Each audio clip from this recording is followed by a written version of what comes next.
हम सभी ने महात्मा गांधी से जुड़े कई किस्से और कहानियां सुनी हैं और पढ़ी होंगी, लेकिन जब बात उनके खान पान और उनके पसंदीदा खाने की आती है तो ज्यादातर लोगों को ये नहीं पता कि वो कैसा भोजन पसंद करते थे। गांधी जी गुजरात के एक शाकाहारी परिवार से थे। जब गांधी जी पढ़ाई के लिए इंग्लैंड गए तब उनकी मां ने उन्हें अपनी कसम दी थी कि वे कभी भी मांस और मदिरा का सेवन नहीं करेंगे। कई बार विदेश में शाकाहारी भोजन न मिलने पर वे भूखे भी रहते थे। वैसे गांधी जी खान पान के मामले में काफी सरल थे। वे शाकाहारी भोजन करना पसंद करते थे।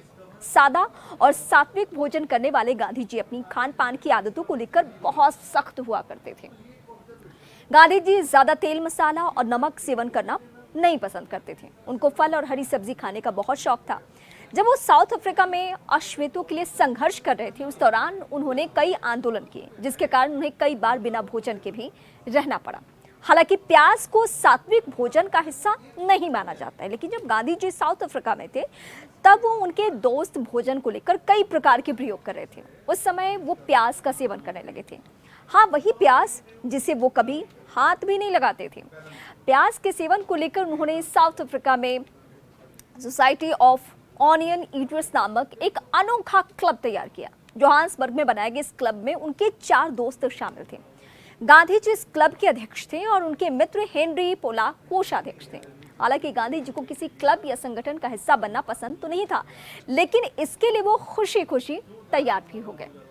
एक रिपोर्ट की माने तो दक्षिण अफ्रीका में गांधी के करीबी सहयोगी हेनरी पोलाक ने इस घटना के बारे में लिखा, हमारे कुंवारे दिनों में जब गांधी परिवार दक्षिण अफ्रीका नहीं लौटा था, गांधी जी और मैं नियमित रूप से एक शाकाहारी रेस्टोरेंट में दोपहर का भोजन करते थे।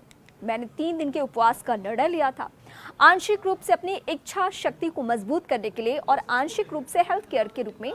हालांकि मैं हमेशा की तरह रेस्टोरेंट जाया करता था।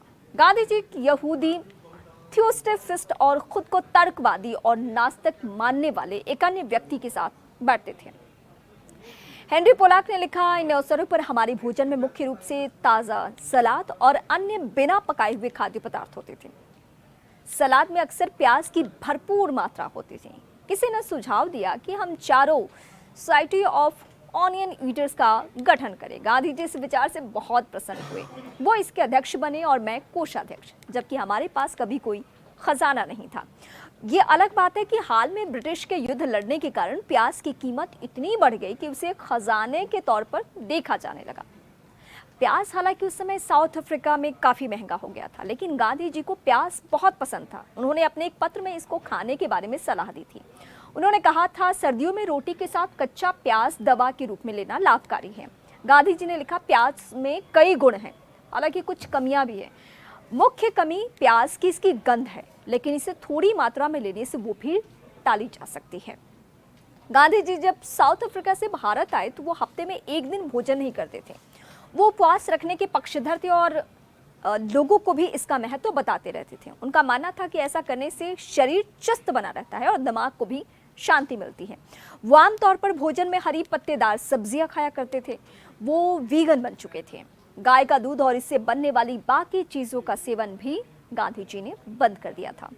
वीगन बनने के बाद उन्होंने बकरी का दूध पीना शुरू किया। वैसे तो उनका मानना था कि इंसान को अपनी माँ के दूध के अलावा किसी भी दूसरे दूध को पीने का अधिकार नहीं है, पर सेहत के चलते जब उन्हें डॉक्टर्स ने दूध पीने की सलाह दी तो उन्होंने बकरी का दूध पीना शुरू कर दिया था।